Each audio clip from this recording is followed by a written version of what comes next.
Hai, jumpa lagi bersama aku Yayu Ima Mardiana yang akan selalu bicara tentang spiritual dan masalah-masalah kehidupan kita dalam sehari-hari. Di video ini aku akan membahas tentang mengapa aku selalu sial dalam percintaan. Apa penyebabnya dan bagaimana solusinya?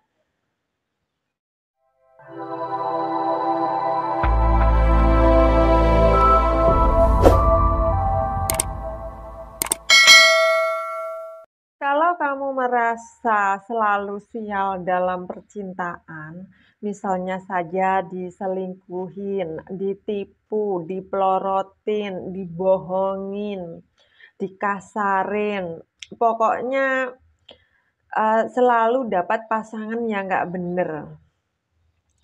Satu kali salah dalam mendapatkan pasangan aja udah membuat hati kita hancur berkeping-keping. Udah membuat kehidupan kita hancur. Rasanya sakit sekali dan sulit sekali untuk bangkit. Apalagi kalau mengalaminya berulang-ulang kali, 2 kali, 3 kali, dan seterusnya. Tentu sangat menyakitkan. Dan mayoritas dari kita ya, orang-orang itu 1 kali gagal itu biasanya akan menyusul 2 kali, 3 kali, dan terjadi berulang kali. Maksudnya tidak hanya 1 kali saja di dalam kehidupan. Ini apa sebabnya dan bagaimana solusinya atau cara mengatasinya? Sebelum aku lanjutkan pembahasannya, buat teman-teman yang belum subscribe, silahkan subscribe dulu, kasih like, aktifkan tombol notifikasinya supaya teman-teman tidak ketinggalan informasi dari aku seputar masalah-masalah kehidupan kita dalam sehari-hari. Kalau sudah, aku lanjutkan. Kalau kita ngomongin sial, maka biasanya kita menyangkut pautkan dengan Tuhan. Biasanya kita akan berpikir bahwa semua kesialan-kesialan yang terjadi pada kita itu sudah ditakdirkan Tuhan buat kita. Dan kita hanya bisa menjalani saja tanpa bisa merubahnya. Padahal, ini kalau menurut aku ya, Tuhan itu Maha Pengasih lagi Maha Penyayang. Jadi tidak mungkin Tuhan itu menakdirkan nasib sial kepada kita. Kalaupun kita itu terjadi kesialan-kesialan di dalam hidup kita, maka itu karena untuk kita belajar. Ya, kita itu kan hidup di dunia ini untuk belajar. Terus yang kedua, untuk membayar karma-karma kita atau semua adalah hasil perbuatan kita. Jadi sebelumnya yang pertama kamu lakukan, kamu harus merubah pikiran kamu bahwa semua yang terjadi atau kesialan-kesialan yang terjadi pada kamu itu bukan karena takdir Tuhan ya. Ini karena kamu supaya belajar untuk, maksudnya mempelajari kehidupan ini ya, dan untuk membayar karma-karma kamu. Nah, kenapa ini harus kamu lakukan? Jadi supaya kamu itu mau menurunkan ego kamu, mau dengan tenang, terus belajar mengenali diri sendiri dan belajar tentang kehidupan ini. Nah, terus itu yang pertama. Yang kedua, sebenarnya kamu itu nggak sial. Jadi sebenarnya kamu itu hanya salah dalam mengambil keputusan dalam hidup kamu. Penyebab kamu terburu-buru dalam mengambil keputusan adalah yang pertama, karena mungkin usia kamu sudah beranjak dewasa, terus banyak orang yang nanya-nanya kapan kamu nikah. Nah, biasanya di masyarakat kita kalau ada ya misalnya perempuan yang berumur 20 tahun ke atas itu sudah dicap perawan tua. Kalau laki-laki berumur 25 tahun ke atas itu sudah dicap perjaka tua. Ini membuat kita menjadi nggak tenang ya batin kita. Yang membuat kita menjadi terburu-buru dalam mengambil keputusan. Jadi kita tuh jadi seadanya saja. Begitu ada orang yang masuk ke dalam kehidupan kita, ingin melamar kita, jadi kita iyakan saja, tanpa kita melihat siapa dia dulu. Nah, buat kamu yang punya teman, punya saudara, atau punya tetangga yang sudah berumur tapi belum menikah, jangan ditanya-tanya terus kapan nikahnya. Nanti dia jadi terburu-buru dan menjadi salah mengambil keputusan. Ya, tanpa kita tanya pun sebenarnya dalam hatinya dia juga pingin sekali cepet-cepet nikah, tapi mau gimana lagi kalau belum ada yang cocok, maka lebih baik ya belum aja dulu, dinikmati dulu masa sendirinya dengan bahagia. Terus bagi kamu ya yang sudah berumur tapi belum menikah ya, kamu jangan dengerin deh itu pertanyaan-pertanyaan orang-orang kapan nikah ya, kamu anggap aja itu burung yang berkicau. Terus penyebab kedua kenapa kamu buru-buru itu kamu merasa kesepian, kamu merasa membutuhkan seseorang, membutuhkan cinta, membutuhkan kasih sayang, selalu merasa kehausan kasih sayang. Nah, kamu jangan mengambil keputusan di saat kamu merasa kesepian dan membutuhkan seseorang. Nanti akan datang orang yang memanfaatkan kamu. Terus yang ketiga, kenapa kamu selalu sial dalam percintaan ya? Karena ada luka di dalam hati kamu yang belum tersembuhkan. Misalnya saja kamu waktu kecil kurang kasih sayang orang tua, ya mungkin orang tua kamu sibuk dengan pekerjaannya atau kurang perhatian karena bercerai, karena sering bertengkar dengan pasangannya ya, maksudnya kedua orang tua kamu itu sering bertengkar dan lain-lain sebagainya. Seseorang yang kekurangan kasih sayang orang tuanya itu biasanya dia mudah sekali jatuh cinta. Jadi kalau ada orang yang masuk ke dalam kehidupannya dia, kok ngasih perhatian sedikit aja, "Kok kamu udah makan apa belum?" Misalnya kamu sakit dikasih perhatian, "Kamu udah minum obat atau belum?" Nah itu dia hatinya sudah berbunga-bunga, sudah luluh, sudah klepek-klepek, udah merasa adem ini rasanya hatinya. Dan menjadikan seseorang yang datang itu menjadi pegangan dia gitu loh.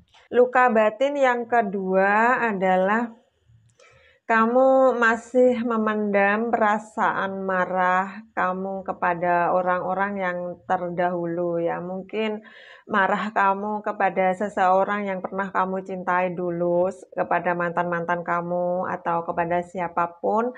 Pokoknya dalam hati kamu itu masih memendam perasaan marah, perasaan dendam, perasaan kebencian-kebencian. Nah, ini akan menarik seseorang yang sama ke dalam hidup kamu. Ya, orang-orang yang sama dengan orang yang kamu benci itu tadi.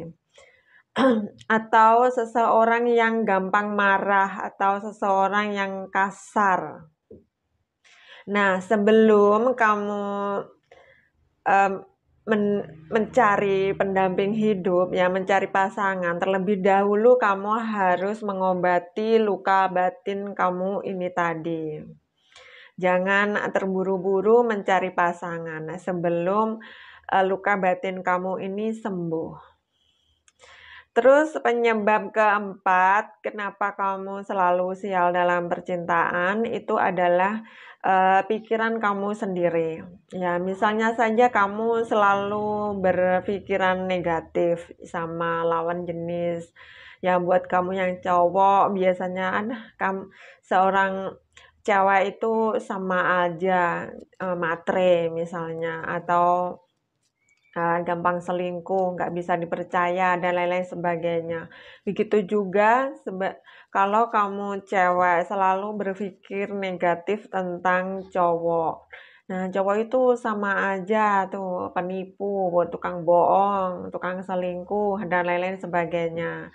Nah, pikiran kita adalah doa ya. Perasaan kita juga doa, ucapan-ucapan kita adalah doa. Jadi kalau kamu pengen mendapatkan pasangan hidup yang baik, maka kamu juga harus berpikir yang baik-baik, yang positif. Kamu harus perasaan yang selalu positif juga, dan bicara-bicara yang positif juga. Terus penyebab yang kelima adalah karena kamu selalu iri dengan kebahagiaan orang lain. Misalnya saja ada orang lain yang selalu romantis, selalu rukun dengan pasangannya, kemana-mana berdua dengan pasangannya. Nah, ini kamu selalu merasa iri, merasa nggak enak ya. Kan banyak sekali ya di masyarakat kita itu, kalau misalnya ada pasangan yang selalu kemana-mana berdua itu, terus digosip-gosipin, ih kayak punya pasangan sendiri aja, kayak punya suami sendiri aja.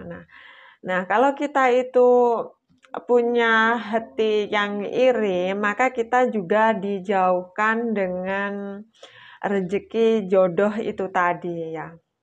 Maka kita akan kesulitan sendiri dalam hal jodoh. Ya, seperti halnya kalau ada orang kaya terus kita iri. Nah, ini akan menghambat rezeki kita dalam keuangan. Begitu juga dalam hal jodoh. Terus penyebab yang keenam itu karena kita mempunyai sifat watak dan karakter yang buruk, sehingga pasangan kita itu nggak betah sama kita. Ya, perselingkuhan itu tidak 100% terjadi karena kesalahan si selingkuh ya. Bisa jadi itu juga kesalahan kita, pasangannya. Ya, misalnya saja kita tukang marah-marah, tukang ngambek, dikit-dikit nuntut ini, nuntut itu. Nah, itu kan membuat pasangan kita menjadi nggak betah sama kita. Nah, kita introspeksi diri dulu ya. Kita mengenal diri kita sendiri. Apakah aku ini sudah baik menjadi pasangan ya? Udah menjadi orang baik ya. Kalau kita itu sudah menjadi orang baik, sudah penuh cinta dan kasih sayang di dalam hati kita, maka kita juga akan menarik orang-orang yang baik, orang-orang yang penuh cinta dan kasih sayang ke dalam hidup kita. Dan yang terakhir, penyebab selalu sial dalam percintaan adalah hanya mengandalkan niat saja.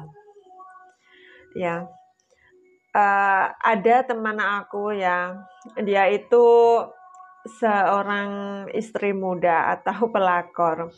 Ya, biasalah kalau ada orang yang nggak benar, itu masyarakat atau orang-orang di sekitar kita itu kan selalu ngegosipin, terus dijadikan bahan bercandaan, terus mengolok-olok kita. Nah, terus dia jawabnya gini, ya nggak apa-apalah, aku niatnya kan ibadah gitu. Jadi begini ya teman-teman, dalam agama itu disebutkan kalau menikah adalah ibadah terlama. Tapi kalau kita itu salah dalam mengambil keputusan, salah dalam memilih pasangan, maka pernikahan itu akan menjadi ladang dosa. Kita menjadi hubungan kita dengan pasangan kita itu menyakiti dan disakiti, dan ini akan menjadi siklus secara terus-menerus. Ya, kita ini akan terus menyakiti, akan terus tersakiti di dalam hubungan tersebut. Tidak hanya kita saja, mungkin juga anak-anak kita, mungkin orang tua kita yang terlibat dalam hubungan kita dengan pasangan. Ya, misalnya kalau kita sering bertengkar dengan pasangan kita, nah ini nanti anak kita secara mentalnya dia, psikologisnya dia, nah mungkin juga akan masuk ke dalam pikiran bawah sadar dia, ya bahwa menikah, bahwa suatu hubungan itu selalu dalam pertengkaran.